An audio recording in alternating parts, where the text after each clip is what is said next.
Dios les bendiga, hermanos. Una vez más le damos gracias a Dios y qué bueno seguir compartiendo este estudio bíblico, pues la cual va a ser de bastante provecho para nuestras vidas. Así que en el día de hoy vamos a estar hablando un tema bastante importante.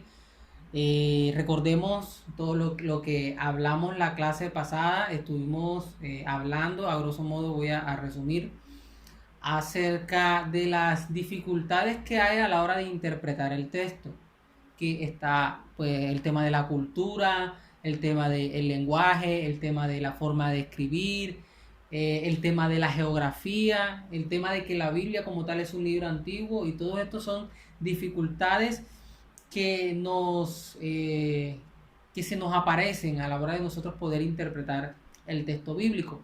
También decíamos de que el texto bíblico a la hora de interpretarse, o sea, cuando ya estamos en esa fase de interpretación, nosotros aplicamos algo que se llama la exégesis, que es donde tomamos el texto y lo empezamos a analizar, lo empezamos a estudiar, empezamos a mirar los diferentes idiomas, empezamos a mirar el contexto en que está escrito ese pasaje bíblico. Es decir, es ahí en la exégesis donde se hace la investigación privada. Y luego que se hace esa investigación privada es donde después viene la exposición de la palabra, que es ahí donde se le conoce la disciplina que trabaja ahí es la homilética, que es el arte de nosotros, el arte y la ciencia en donde nosotros tomamos lo que ya estudiamos por medio de la exégesis, lo que ya entendimos, lo que ya interpretamos y lo enseñamos a los demás. Hacíamos una analogía de pues, a la hora de hacer un pastel, donde la receta representa la hermenéutica, es decir, los ingredientes, qué es lo que necesitamos, la receta nos dice qué es lo que vamos a necesitar y cómo lo vamos a hacer. Las manos a la obra, es decir, el momento de nosotros hacer ese pastel, representa la exégesis, es decir, la aplicación de esas normas hermenéuticas que en la próxima clase pues la vamos a ver, ya vamos a empezarlas a ver cuáles son esas normas de la hermenéutica ya de forma más organizada.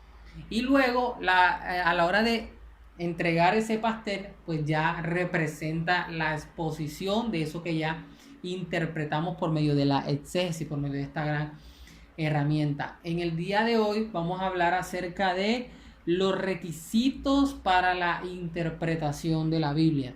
Sé que van a haber algunos requisitos que usted los va a tener bastante presente, los va a tener bastante claro, y en cierta forma va a ser algo conocido quizás para muchos de ustedes, pero es importante recordarlos para luego después de sí empezar a estudiar o a mirar cuáles son esos parámetros que nos da la hermenéutica a la hora de estudiar el texto. Entonces, empezamos leyendo, dice: nadie puede comprender plenamente el significado de la Biblia a menos que haya sido regenerado.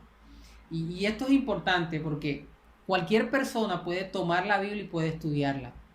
Cualquier persona puede tomar el texto bíblico y puede entender lo que está pasando, puede entender lo que narra el texto. Así como leemos un libro de historia, un libro de ciencia ficción, a la hora de la persona leer el texto puede entender lo que dice, pero no lo puede entender en el sentido de lo que eso quiere, de lo que Dios está hablando para su vida espiritual, de lo que él tiene que aprender de ese texto. Una persona que no es cristiana no puede, estar limitada a ese nivel de estudio bíblico. Simplemente puede tomar la Biblia como un libro de historia, como un libro filosófico, a veces lo quieren tomar como un libro científico, cosa que no lo es, pero no lo puede tomar como la palabra de Dios, Dios hablando de su vida y él aplicándola. ¿Por qué? Porque no ha sido regenerado, porque no se ha arrepentido, porque no ha atendido al primer llamado de arrepentimiento para que el Espíritu Santo pueda morar en él y el Espíritu Santo lo ilumine y le muestre lo que Dios quiere que entienda de ese texto bíblico. Entonces es importante eso. Hay una cita bíblica que nos da luz de lo que acabo de decir. Y dice, la palabra griega que equivale a aceptar en 1 Corintios 2:14 es la palabra dechomai, que significa dar la bienvenida, acoger, Una persona no creyente que carece de la presencia del Espíritu Santo, tal vez pueda aceptar mentalmente lo que dice, lo que decíamos ahora, lo que dice la Biblia, pero rechaza el mensaje y se niega a apropiárselo y a seguirlo. Ese es el gran problema, que está limitado o que esto no lo puede hacer. No se puede ni apropiar ni tampoco puede seguir, solamente acepta lo que dice. Eso es lo único. Entonces, el primer requisito es ser una persona regenerada. O el primer requisito para poder interpretar el texto no es que usted tenga un gran estudio, no es que usted sea un gran estudioso, que usted sea un gran lector, que usted conozca de historia, de literatura. No, el primer requisito que usted necesita es que usted sea una persona regenerada, una persona que realmente ha decidido seguir a Cristo, que ha dado su vida a Él. Si no, no va a poder entenderlo. ¿Y por qué? Porque usted me dirá, bueno, pero ¿por qué no? Porque va a rechazar todo. Porque una persona que no se arrepiente de su pecado, cuando la Biblia le dice no fornique, no adultere, él lo que va a hacer es justificar y decir, no, eso es para esa época, no, eso no aplica para mí, no, eso es distinto, no le veo nada de malo, yo le sigo sosteniendo a mi pareja, sigo sosteniendo a mi esposa, sigo supliendo todo, o sea, no tiene nada de malo, yo puedo hacer esto, pero puedo serle infiel sin que ella se dé cuenta, ella no va a sentir nada. Es decir, aunque la Biblia diga que no lo haga, si no es una persona completamente arrepentida, siempre va a sacar excusas para no obedecer la Biblia en aquellas cosas que a él le gustan. Porque ese es el problema. Hay cosas que podemos dejar, hay cosas que podemos dejar de seguir, hay cosas que, bueno, la Biblia nos dice que no hagamos esto, listo, no hay ningún problema. Pero esas cosas, esos pecados que al hombre le gustan, lastimosamente se vuelven en su propia cárcel donde no pueden salir y ser libres y poder reconciliarse con el Señor.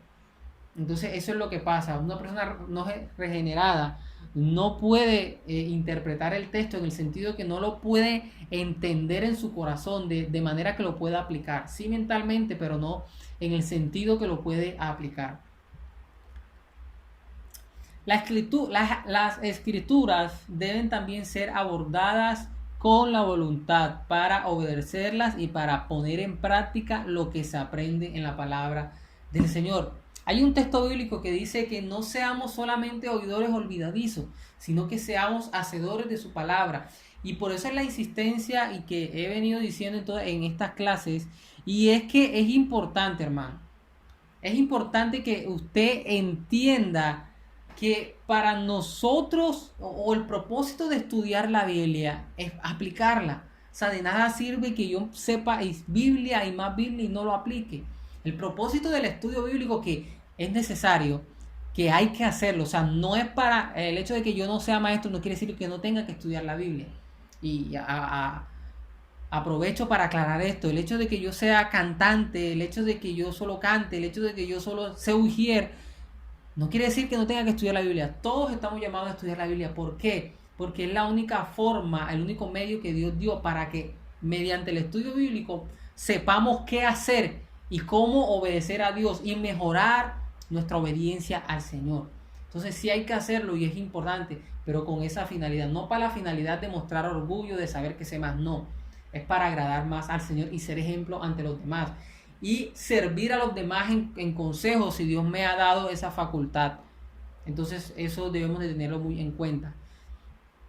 La ausencia de reverencia por la palabra, la falta de oración, el orgullo o la falta de voluntad para obedecer las verdades de la Escritura dificultará nuestra habilidad para comprender lo que dice la palabra. Algo interesante y me gusta mucho esto, y es que mire que debemos de poner en un mismo equilibrio la oración con el estudio bíblico. O sea, si nosotros solamente nos dedicamos a estudiar la Biblia, pero no oramos, no ayunamos, no buscamos del Señor en su presencia, no tenemos una comunidad con Él, nos vamos a volver orgullosos. Vamos a volvernos prepotentes. Vamos a decirle vamos a ver a las demás personas siempre como unos pecadores, siempre como que están haciendo las cosas mal. Siempre indirectamente, siempre voy a mirar hacia allá y voy a decir, está difícil la situación, y inconscientemente siempre vamos a creer que nosotros somos los únicos que estamos haciendo las cosas bien. Perdemos misericordia y piedad por los que se están desviando en las falsas doctrinas. Perdemos misericordia y piedad por aquellos que están perdidos, que no han conocido al Señor, y vemos siempre a los demás como los más malos, los más pecadores, y yo el menos malo, el más santo, y realmente la idea, hermano, es buscar un equilibrio. Por un lado necesitamos estudiar la Biblia, pero por otro lado también necesitamos orar. ¿Para qué necesitamos orar? Para no perder la humildad, para no perder la compasión por los demás, que cuando veamos a alguien que está en el error, no tacharlo, no burlarnos, sino pedirle al Señor que nos dé la oportunidad de acercarnos a esa persona y con amor y mansedumbre tratar de enseñarle. Y si esa persona no acepta nuestra corrección, orarle al Señor para que tenga misericordia y seguir orando y no guardar ningún rencor contra esa persona, porque recuerden que nuestra lucha no es contra carne ni sangre. Entonces, primer requisito es tener el Espíritu Santo. Y segundo requisito, orar. Orar también, orar y orar para no desbalancearnos, para no perder el equilibrio.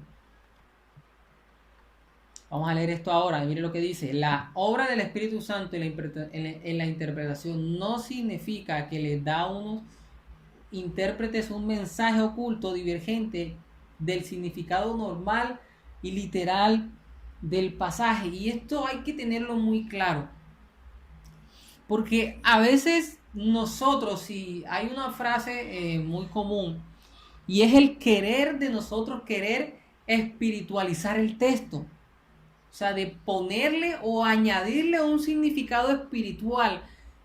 Y realmente, hermanos, nosotros a la hora de estudiar la palabra del Señor, a la hora de nosotros leer un texto, tenemos que entenderlo como lo dice, como lo está diciendo el texto. No podemos añadirle ningún significado espiritual, porque entonces perdemos el foco de todo ese capítulo, de todo ese contexto de esa cita bíblica. Y entonces caemos en el error que siempre le he comentado, y es darle un significado propio. Y no debe ser así. Lo primero que usted debe de hacer al leer el texto bíblico es entenderlo tal cual como dice el texto. Que la ballena se tragó un pez, no dice la ballena, que un pez se tragó a Jonás. No debemos espiritualizar y decir, no, que el pez es el pecado. No debe ser eso. El pez es un pez. Es un pez, es literal, es un pez el que se lo tragó. Entonces nosotros debemos de entender el texto así. Y para poder saber cómo eso aplica a nuestra vida, entonces debemos de estudiar el texto, debemos estudiar el contexto, y nos vamos a dar cuenta que lo que significa ese texto es sencillamente que Dios, en su propósito, por su desobediencia, le hizo pagar por su desobediencia para que él se arrepintiera y volviera otra vez al camino correcto, a hacer lo que Dios le mandó. Pero entonces no es darle un significado espiritual a lo que dice el texto, no es espiritualizar el texto. Hay textos que son alegóricos, pero esos textos que son alegóricos, ahí mismo da la sensación de ser alegórico. Ahí mismo te dice que son alegóricos. Ahí mismo te dice que está usando un lenguaje figurado.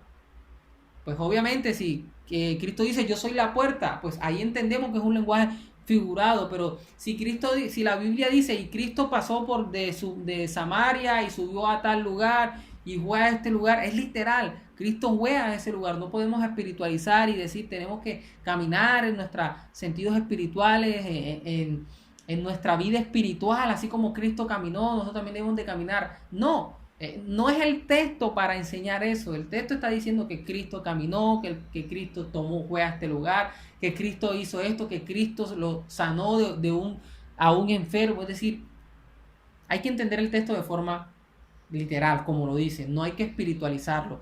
Eso no debe ser lo primero que hay que hacer. Eso debe ser lo último. O sea, al final de que lo estudiemos, miramos si realmente ese texto tiene algún síntoma, representa algún tipo de Cristo o tiene algún significado espiritual, pero ya eso es lo último, eso no es lo primero que debemos hacer.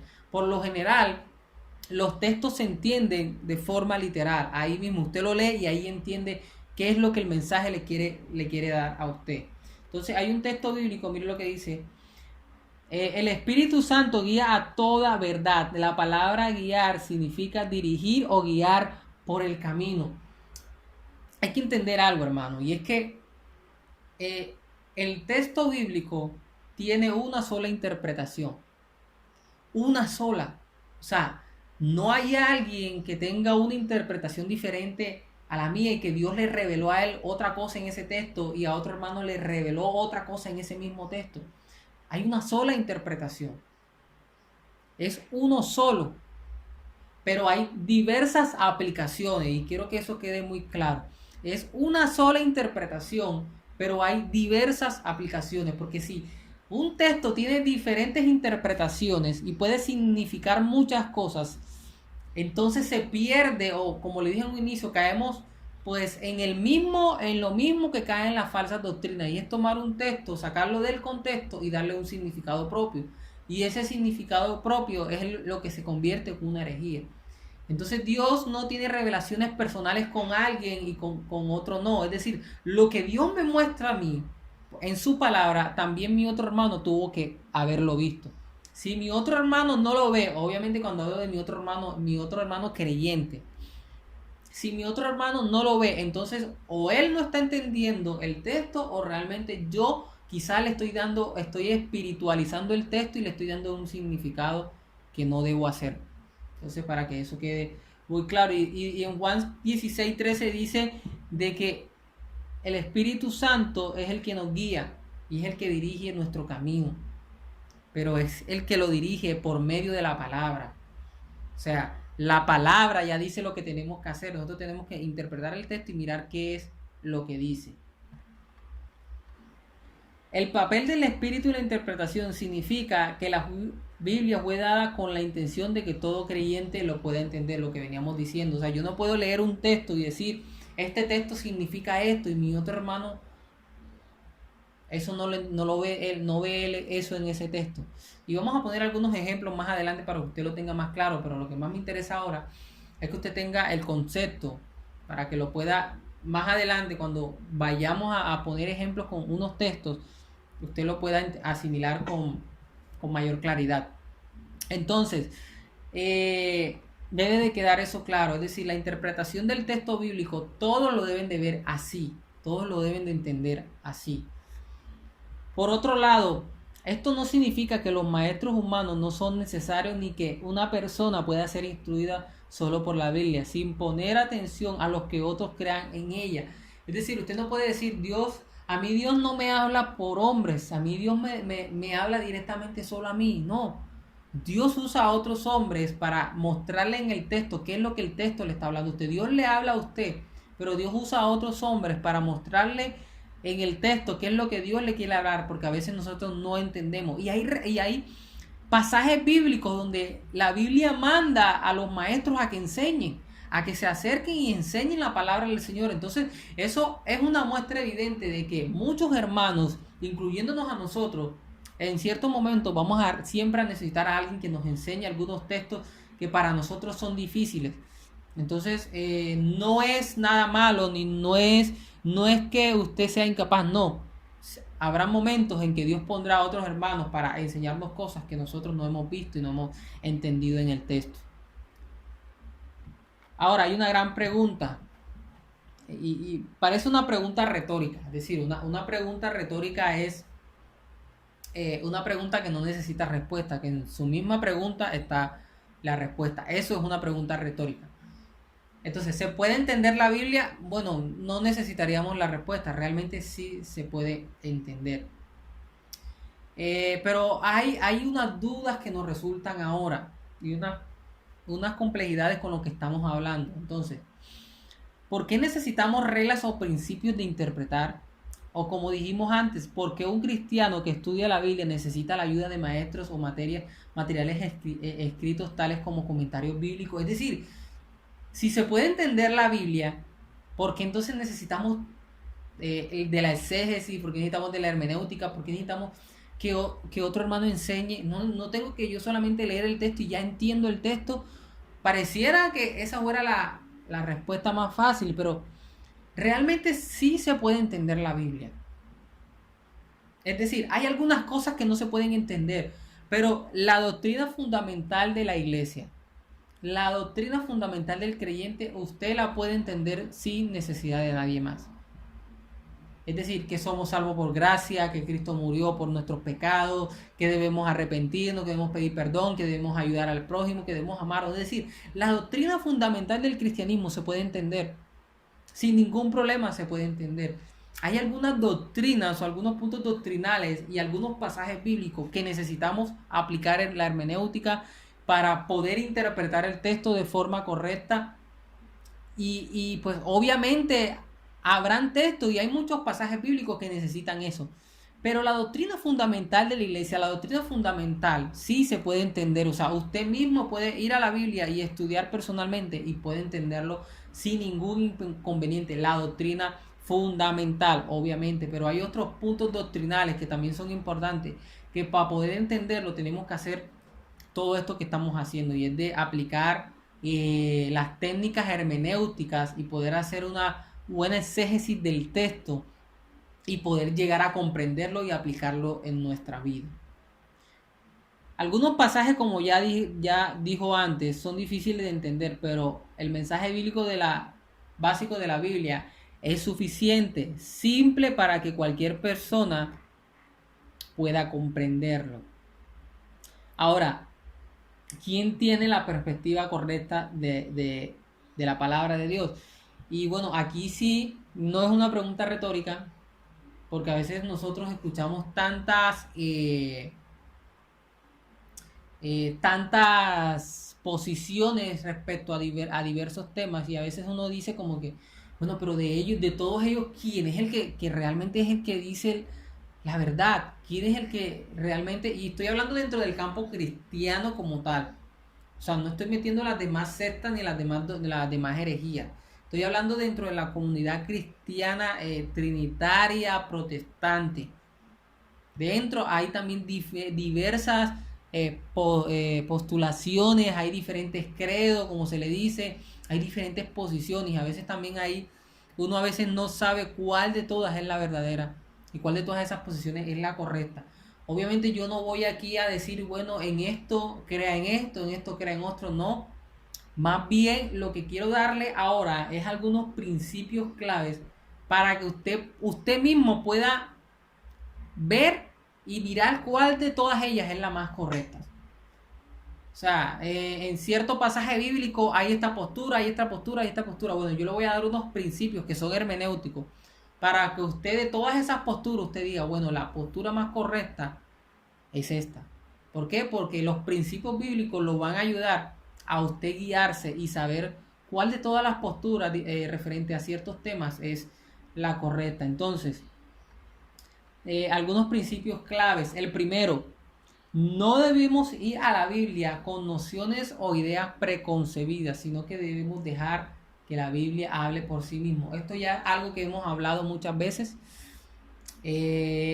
Muchas personas a veces van al texto bíblico y ya van con lo que van a decir, y lo que quieren es buscar un texto que se adapte a lo que ellos van a decir, y eso no es correcto. Y cuando hablo de que se adapte a lo que ellos quieren decir, no me refiero al tema, sino a las ideas como tal.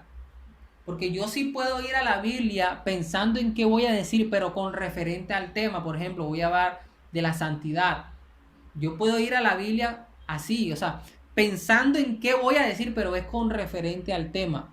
Pero a la forma en que no puedo ir a la Biblia pensando en qué voy a decir es con referente a las ideas. A las ideas. Yo no puedo ir a la Biblia ya con la idea, bueno, el diezmo es esto, la santidad es esto, el éxito es esto. Entonces voy a buscar un texto bíblico que apoye esto que yo pienso. Yo no puedo ir a la Biblia así. Yo simplemente voy a hablar del éxito. Bueno, voy a ir a la Biblia para ver qué dice la Biblia, cuál es el verdadero éxito. Pero es lo que diga la Biblia, es la idea que da la Biblia. No yo decir, bueno, el éxito es esto y esto. Bueno, voy a buscar en la Biblia qué textos se acomodan a esto que yo pienso. Es algo bastante incorrecto. Entonces, y eso es un símbolo de una postura errónea. Cuando usted escuche posturas que se basen en eso, en ideas propias, y que solamente se use el texto para apoyar esa idea, pues obviamente no es correcta. Y ahí usted va descartando cuáles son las posturas que no son correctas y cuáles son las correctas. cada versículo debe estudiarse a la luz del capítulo, y cada capítulo debe estudiarse a la luz del libro, y cada libro debe estudiarse a la luz de los demás libros de la Biblia. Lo habíamos mencionado anteriormente. Es decir, usted debe estudiar un libro no desarticulándolo de los demás, espiritualizándolo como les dije antes, sino entender ese texto dentro de su contexto. Y su contexto a veces es lo que está en el texto, pero en otras ocasiones también es la cultura en que se vivían. Quiero hacer un ejemplo, aunque probablemente lo vuelva a mencionar más adelante. Quiero hacer el siguiente ejemplo. Entonces, aquí nosotros tenemos el texto bíblico. Y ese texto bíblico está dentro de un entorno cultural de la época. O más bien, ese texto bíblico tiene, para que me entiendan mejor, ese texto bíblico tiene dos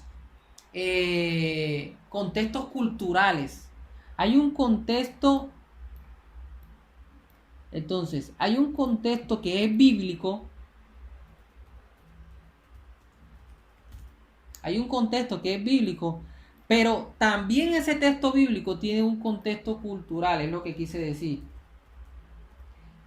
Es decir, hay texto bíblico que para usted entenderlo tiene que leer el capítulo, incluso tiene que leer el libro, y incluso tiene que ir a otros textos bíblicos que le den más claridad a ese texto. Un ejemplo claro es el texto de cuando dice la Biblia de que Dios, que Noé maldijo a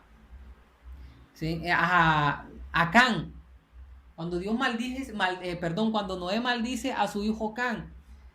Y a veces decimos, bueno, pero lo maldijo porque vio la desnudez de su padre.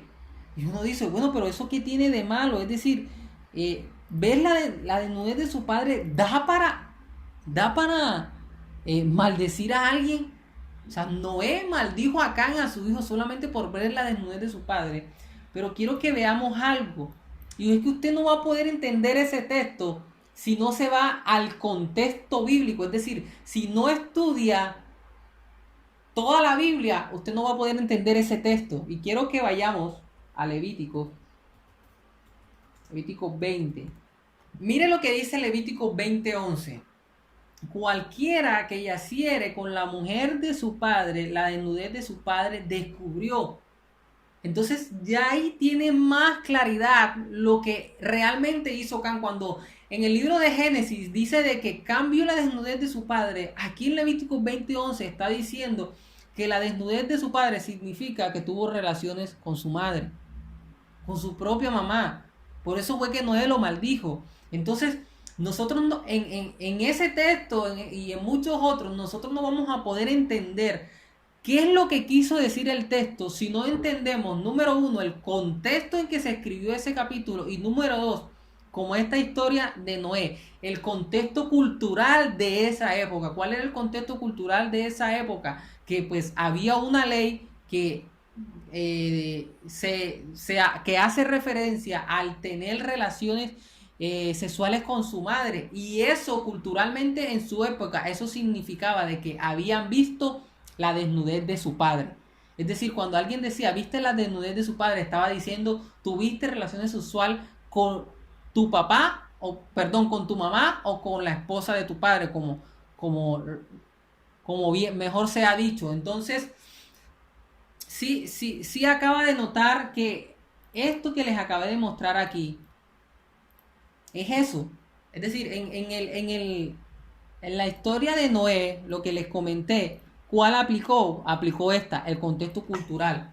Entonces hay veces que el texto bíblico se entiende es analizando el contexto cultural, pero hay veces, en otras ocasiones, que el texto bíblico, perdón, se entiende es analizando el contexto de ese pasaje, es decir, el capítulo, qué es lo que estaban diciendo antes, qué es lo que estaba diciendo después. Entonces ahí hay ciertas variaciones que debemos de tener bastante presente. Vamos a continuar con la guía y vamos a ir al siguiente punto. La Biblia sigue siendo el método normal y literal de la interpretación. Por ejemplo, el Antiguo Testamento profetizó que Cristo iba a nacer en Belén, que montaría un burro y que iba a ser castigado por nuestros pecados.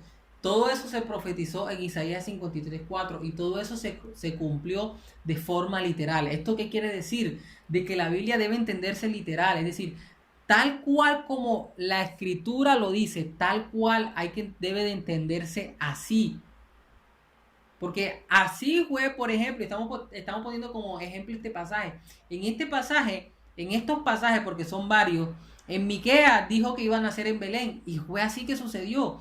En Zacarías dice que iba a montar un burro y fue así que sucedió. Y en Isaías dice que iba a ser castigado por nuestro pecado y fue así que sucedió. Entonces debemos de entender el texto bíblico de forma literal.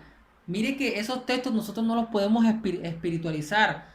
Que, por ejemplo, decir de que iban a ser en Belén, que Belén significaba un lugar muy bonito o un lugar muy grande o no sé, o sea, no podemos darle significado espiritual a ese nombre Belén. Realmente era la ciudad donde iban a ser.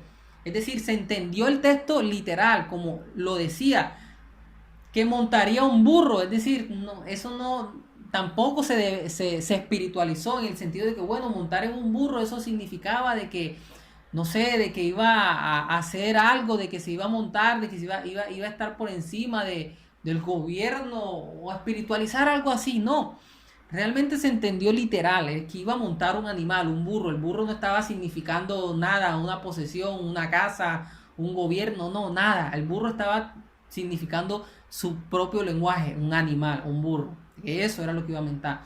Iba a ser castigado por nuestros pecados. También se cumplió literal, no fue algo simbólico, no fue que iba a ser castigado por nuestro pecado en un sentido espiritual, no, fue algo literal, fue castigado, le pegaron, lo golpearon, eso también se cumplió de forma literal. Entonces es importante eso, hermano, y eso creo que debe ser lo que usted más debe de jalarse hoy en la clase de hoy, de este momento, y es entender el texto. Se entiende primeramente literal, se entiende como lo dice. Si habla de un caballo, si habla de un lugar, de una nación, de que subió, de que bajó, tiene que entenderse literal. Es una narrativa, lo que sea, como lo esté narrando el texto, tiene que entenderse literal.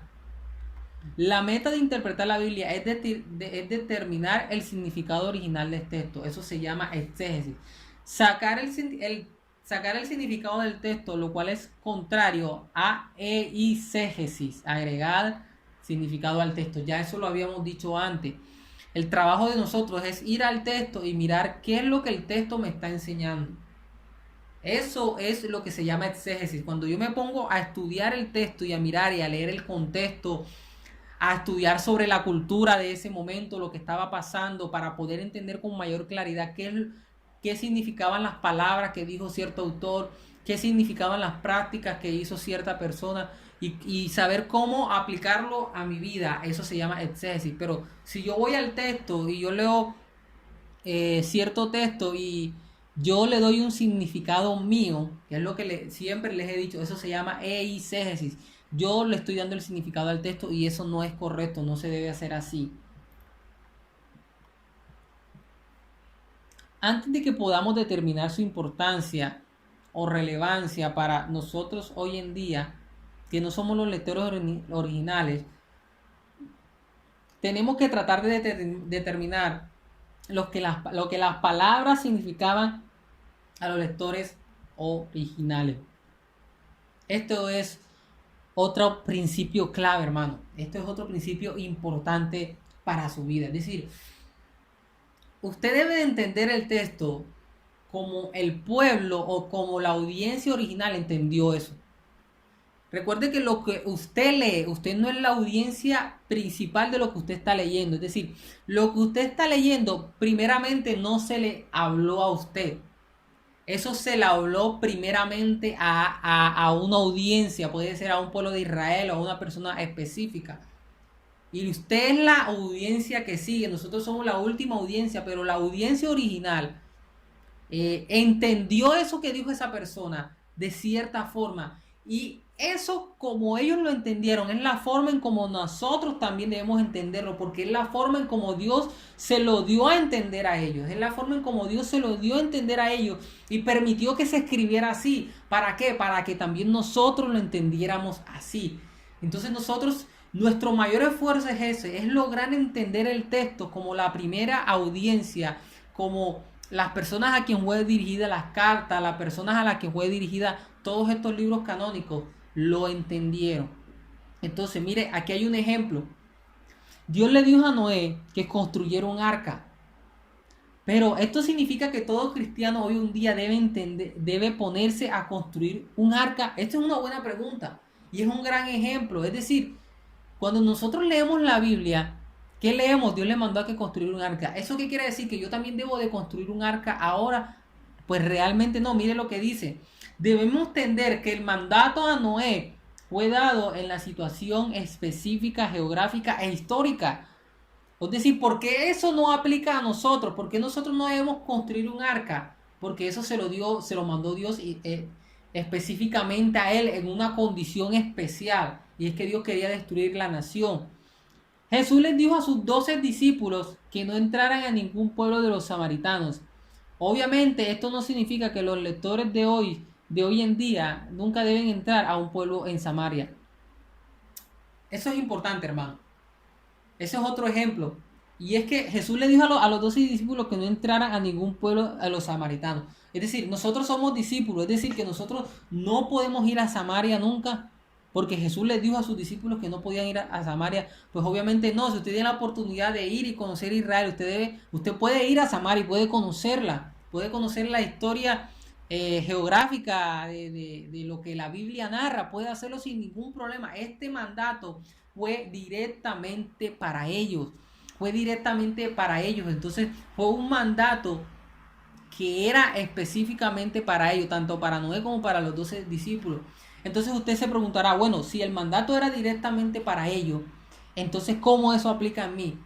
¿Qué es lo que yo debo sacar de ese texto? Bueno, lo que yo debo sacar de ese texto es la obediencia o la desobediencia. Ese es el principio que yo debo sacar. Es decir, Dios le dijo a Noé que construyó un arca. ¿Qué hizo Noé? La construyó. ¿Cuál es la aplicación a la hora de yo entender, a la hora de yo observar lo que hizo Noé e interpretar de que él fue obediente y construyó el arca? ¿Qué debo entender yo? De que yo debo ser obediente ¿a qué? A la palabra de Dios, a lo que Dios me hable por medio de su palabra. Entonces, eso es lo que yo saco, esa es la aplicación mía, ese es el principio que yo saco de allí. Entonces, tenemos que tener ese claro y es entender qué fue lo que Dios le habló principalmente a ellos para nosotros luego de cuando entendamos qué es lo que Dios quiso decirle a la audiencia original. Entonces, si nosotros sacar la aplicación con base en eso y ponerlo por obra en nuestra vida hoy. Un ejemplo muy claro y algo que se veía mucho y es esta frase: todo lo que pisare con la planta de tus pies será tuyo. Eso Dios se lo dijo al pueblo de Israel, se lo dijo a José. Y hay muchas personas que hoy toman ese texto literal. O sea, toman ese mandato como algo para ellos, que si quieren un carro, pisan el carro, que si quieren la casa, pisan la casa, y lo toman literal. Incluso si quieren a una pareja también, pisan a esa persona. Y entonces si otra persona también la pisa, entonces ¿cómo va a ser? Si usted quiere una casa y la pisa y otra persona pisa la casa, entonces ¿a quién se la va a dar Dios si las dos la pisaron? Entonces debemos entender que ese texto o ese mandato fue exclusivamente para ellos. Y quiero explicarles más o menos de qué trataba ese mandato y quiero hacerle una muestra aquí en esta pequeña gráfica que voy a hacer ahora. Voy a hacer algo así como si fuese el mapa de la tierra de Canaán. Vamos a suponer que esto es Canaán. Obviamente no es así. Esta es la tierra de Canaán. Esta es la tierra que Dios le prometió a su pueblo. Vamos a poner aquí Canaán. Esta es la tierra que Dios le prometió a su pueblo. Cuando el pueblo de Israel... Ah, bueno, y acá están las demás naciones. Voy a poner por acá. Acá están las demás naciones, no sé. Bueno, esto acá es mar. Entonces acá hay otras naciones, acá hay otras naciones y acá hay otras naciones. pero este es el terreno que Dios le prometió. Entonces, geográficamente el pueblo de Israel entró por la mitad. O sea, ellos entraron a Canaán fue por la mitad. Cuando Dios le dice, todo lo que pisaren la planta de tus pies, quiero que entendamos que todo lo que pisaren era todo lo que pisaren dentro de la tierra que Dios le prometió. Es decir, si ellos pisaban aquí, eso era de ellos. Si ellos pisaban aquí, era de ellos. Si pisaban aquí, era de ellos. O sea, todo lo que ellos pisaren aquí dentro de esta tierra de Canaán que Dios le prometió, eso iba a ser de ellos. Pero si venía un israelita y pisaba acá, o pisaba acá, o pisaba acá, o pisaba acá, eso no se iba a cumplir. ¿Por qué? Porque fue todo lo que Dios ya le había prometido antes, que era la tierra de Canaán. Entonces, podemos ver que esto es un lenguaje específico o es una promesa directa a Israel. Y que el principio o la interpretación que nosotros debemos darle a ese texto es que Dios cumple sus promesas. Esa es la aplicación. Que Dios le dio todo lo que ellos pisaran, todo lo que ellos pisaron de esa tierra, Dios se lo dio. Dios cumplió su promesa. ¿Cuál es la aplicación para nosotros? Que debemos de estar confiados y debemos de estar tranquilos, porque así como Dios le prometió lo que le dijo al pueblo, así también a nosotros nos va a cumplir todo lo que nos ha dicho en el Nuevo Testamento, que es lo que le corresponde a la iglesia. Entonces, importante eso, hermano. Tenemos que entender la cultura también, tenemos que entender cuándo es un mandato en donde es solamente para el pueblo para la primera audiencia, y cuándo es un mandato que es para la primera audiencia y para nosotros. ¿Por qué, por ejemplo, no fornicar no fue solamente para ellos? Usted dirá, bueno, pero ¿por qué no fornicar no fue solamente para ellos y para nosotros no? ¿Por qué en ese caso sí fue para ellos y para nosotros? Bueno, porque en el Nuevo Testamento también dice que no debemos fornicar. Entonces vemos eso. Ese es otro principio que no está aquí, pero lo puedo aprovechar para decirlo. ¿Cómo usted sabe cuando algo es solamente para el pueblo y no para nosotros? Y cuando es algo que es para el pueblo de Israel y también para nosotros, para su iglesia. Bueno, porque lo que Dios les haya dicho a ellos en el Antiguo también, en el Antiguo Testamento, también por medio de el mismo Jesucristo, por medio del mismo apóstol Pablo, Dios también se lo haya mandado. ¿A quién? A nosotros. Por ejemplo, Dios le dio los 10 mandamientos al pueblo de Israel, pero Cristo, ¿qué nos dijo en el Nuevo Testamento? Que estos 10 mandamientos se resumen en dos: amarás a Dios y amarás al prójimo. Entonces, debemos entender de que ese mandato que Dios le dio al pueblo de Israel en el Antiguo Testamento también tiene que ver con nosotros, porque también en el Nuevo Testamento se habla de eso y se habla como una responsabilidad que nosotros debemos cumplir. Entonces, el entender una palabra o frase en su contexto es otro aspecto de la interpretación normal. La forma normal y usual en que manejemos cualquier material escrito, una sola palabra o incluso una sola frase, puede tener varios significados dependiendo del contexto en la cual fue usada. Entonces, hay que entender algo y es importante eso que dice aquí. Van a haber textos que usted va a leer donde el significado de la palabra que está en ese texto no es el mismo que en otro texto. Vamos a leer este ejemplo que está claro. Mire lo que dice Mateo 24:13. Mire, dice: pero el que se persevere hasta el fin será salvo. A primera vista, esta afirmación pareciera contradecir las demás citas bíblicas, porque ¿qué dice la Biblia? Que nosotros no somos salvos ¿qué? Por obra, sino que somos salvos por gracia. Pero aquí Cristo está diciendo que el que persevera hasta el fin, como quien dice, pareciera que dijera, que el que por sus obras perseverara, ese va a ser salvo. Entonces realmente nosotros debemos de entender ese texto primeramente en su contexto, que es lo que Cristo estaba hablando. Y cuando nosotros leemos ese texto en su contexto, Cristo se estaba refiriendo era a la tribulación. Es decir, Cristo se estaba estaba hablando de la invasión desoladora, algo así dice el texto, de la abominación de la abominación desoladora. Se estaba refiriendo al anticristo. Entonces, cuando Cristo está diciendo el que persevere hasta el fin, ese será salvo, no se estaba refiriendo a nosotros, sino que se estaba refiriendo a los que se quedaran en la tribulación. Entonces, ¿cómo yo entendí ese texto? Lo entendí leyendo el contexto. Y leyendo el contexto me doy cuenta de que eso no significaba de que yo iba a ser salvo por obra. sino que los que se quedaran en la tribulación iban a ser salvos si perseveraban hasta el fin, si no se dejaban poner la marca del anticristo, si no participaban en las obras del anticristo, eso iban a ser salvos. ¿Qué dice el resto de la Biblia? Que antes de la tribulación, es decir, en la época de la iglesia, nosotros vamos a ser salvos ¿qué? Por gracia, no por obra. Es decir, nuestra perseverancia en el día de hoy se da es por la gracia de Dios, porque el Espíritu Santo nos mueve a serle fiel. Y lo que nosotros hacemos, enseñar, orar, estudiar la palabra, lo hacemos como gratitud a esa salvación y no para conseguir la salvación. Por eso es que lo hacemos y lo debemos de tener muy claro. Otro principio clave para usted identificar cuáles son las posturas correctas y para usted poder entender el texto, que es lo que estamos hablando, y es que usted debe hacerse estas preguntas. Obviamente no las voy a leer ahora, pero cada vez que usted lea el texto y lo esté estudiando como ejercicio personal, no quiere decir que esto lo tenga que llevar y enseñarle a otra persona, sino como un ejercicio personal, usted lea el texto y responda a esas preguntas. O sea, procure responder esas preguntas y eso lo va a ayudar a usted a tener una mayor comprensión del texto y a saber qué es lo que el texto quiere enseñar. Los pasajes que parecen tener discrepancias deben ser interpretados a la luz y la armonía de las Escrituras.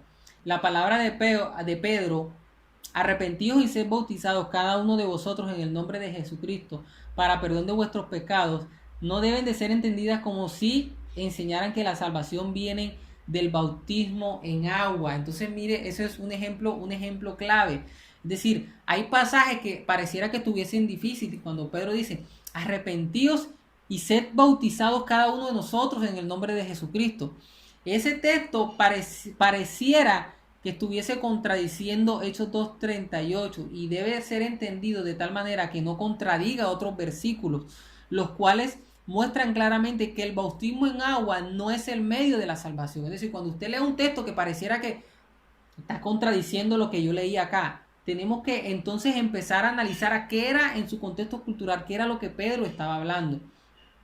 Y cuando nosotros leemos el capítulo 5, ahí nos damos cuenta de que la salvación no se da por bautizarnos en agua, sino que la salvación ¿qué? Se da por fe. Entonces tampoco debemos ver a Pablo o a Santiago en oposición en contra de otro como si estuvieran contradiciéndose. Ambos escribieron bajo la inspiración del Espíritu Santo y como resultado de Dios estaban presentando verdades, no contradicciones por medio de los dos hombres. En otras palabras, para resumir, ese texto de arrepentidos y sed bautizados cada uno en el nombre de Cristo no estaba diciendo que la salvación se iba a dar al momento de bautizarnos con agua, no. Lo que el texto está diciendo es crean en Jesús, crean que Jesús es Dios, porque en ese tiempo creían en Jehová, en el Dios del Antiguo Testamento, pero no creían en Cristo, que era el Hijo de Dios. Entonces, en el contexto de ese texto, lo que quiere decir es eso, es cuando dice bautizados en agua, en el nombre del Señor Jesucristo, se está haciendo referencia a eso, a que creamos en Él, a que le creamos a Él. Pero realmente el bautismo en agua era un símbolo de que creímos en Cristo. Pero lo que nos iba a hacer salvo es, como lo dice el resto de la Escritura, es por medio de ¿qué? De la fe. Entonces, importante eso. Y ya bueno, para terminar, cuando vamos a la Biblia debemos interpretar cada parte a la luz del todo. Creo que esto es algo que hemos visto, incluso lo vimos en el capítulo pasado. Debemos entender que cada texto que estudiemos debe ser interpretado a la luz de los demás textos. Es decir, lo que usted diga hoy debe articularse con el resto de la doctrina bíblica. Yo no puedo decir que Cristo murió para que nosotros seamos ricos. Interpretar cualquier texto y decir, Cristo murió para que nosotros seamos ricos. Y vamos a África y en algunos lugares hay pobreza. Y muchos de ellos son cristianos. Es decir, que Cristo no murió por ellos porque no son ricos. Entonces, algo así pasa con la interpretación del texto bíblico. Es decir, nosotros al interpretar el texto debemos de tener claro de que eso que nosotros entendamos debe de coincidir con el resto de la doctrina bíblica. Si no coincide con el resto de la doctrina bíblica, ahí hay un problema. Mire lo que dice las palabras de Pablo en 1 Corintios 7:17. Según el Señor ha asignado a cada uno, según Dios llamó a cada cual, así ande. Usted dice, bueno, aquí dice que según el Señor ha asignado a cada uno, según Dios llamó a cada cual, así ande. O sea, debo entender en ese texto de que yo debo vivir, o sea, si yo me reconcilié o yo me bauticé, yo me volví cristiano siendo un fornicario, yo debo seguir andando así porque el texto me está diciendo, según el Señor ha asignado a cada uno, según Dios llamó a cada cual, así ande. Es decir, debo entender el texto así. Entonces nosotros no podemos entender el texto así. ¿Por qué? Porque eso que dice ahí debe entenderse a la luz del resto de la doctrina bíblica, del resto del texto bíblico. Entonces, si el resto de la doctrina bíblica dice de que los fornicarios y los adúlteros no heredarán el reino de los cielos, porque yo este texto debo entenderlo como que, bueno, yo puedo seguir siendo fornicario porque aquí me dice que puedo seguir andando así. Pues obviamente esa interpretación es incorrecta. ¿Por qué? Porque el resto de la doctrina bíblica, el resto de los textos bíblicos dice que el fornicario no puede heredar el reino de los cielos. Entonces ya inmediatamente cuando un texto, la interpretación de un texto se ve a la luz del resto de la doctrina bíblica y no coincide, entonces hay un problema, eso no es correcto. Y esa es una forma de usted sopesar cuando alguien trae una enseñanza de su iglesia, un tipo de doctrina. Si eso que le enseña no coincide con el resto de la doctrina bíblica, entonces no podemos aceptarla. Debemos rechazarla porque eso es lo que manda la palabra del Señor. La Biblia contiene, bueno, ya para terminar, la Biblia sí contiene misterios, es cierto, la Biblia contiene muchos misterios, pero, y uno de ellos es la profecía, pero el hecho de que la Biblia contenga muchos misterios no quiere decir de que no sea difícil de interpretar, quiero que eso sea la conclusión en este momento. Ya para finalizar, quiero poner un ejemplo que está aquí en Salmo 51:11, y es para que nosotros veamos cómo un texto, este es otro ejemplo, y es cómo un texto se entiende a la luz del resto del contexto. Mira lo que dice: no me eches delante de ti y no quites de mí tu Espíritu Santo. Eso lo dijo David.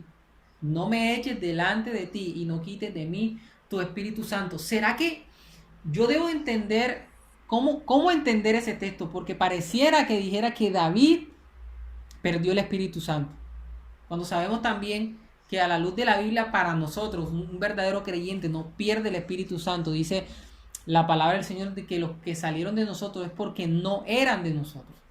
Entonces, ¿significa esto de que una persona sí puede perder el Espíritu Santo? Entonces es allí donde empieza el estudio. Es ahí donde empieza la interpretación. Bueno, ¿qué es lo que me quiere decir ese capítulo 11? Cuando dice: no me eches delante de ti, no me quites de tu santo templo. Entonces, tenemos que estudiar este texto, ¿qué? A la luz del capítulo. Y si no entendemos este texto a la luz del capítulo, tenemos que entenderlo a la luz de todo el libro o de toda la doctrina bíblica. Y quiero usar este ejemplo y estudiar este texto a la luz de toda la doctrina bíblica. Recuerden que en el Antiguo Testamento el Espíritu Santo llegaba en alguien para una actividad específica. Por ejemplo, el Espíritu Santo llegó sobre Sansón y le dio fuerza para acabar con los filisteos. El Espíritu Santo llegó sobre los profetas y les dio palabra para hablarle a su pueblo. Es decir, el Espíritu Santo venía sobre alguien para alguna actividad específica, y una de esas actividades era para rey. El Espíritu Santo venía sobre alguien para ungirlo como rey. Entonces, el Espíritu Santo, cuando llegó a David, llegó ¿para qué?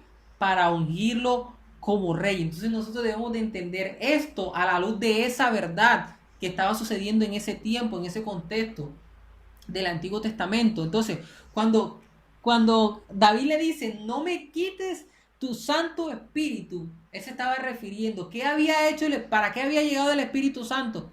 Para que él fuera rey. Entonces, ¿qué era lo que estaba diciendo David? Mira, no me quites el reinado que tengo. Sé que soy imperfecto, sé que no lo merezco, sé que he cometido muchas faltas, pero no me eches delante de ti. Cuando dice no me eches delante de ti, es no me quites el reinado. No me quites el reinado que tengo. Cuando dice, no me quites tu Santo Espíritu, recuerde, el Espíritu Santo había llegado para hacerlo rey. Entonces lo que David estaba diciendo es, no me dejes ser rey, no permitas que no sea rey.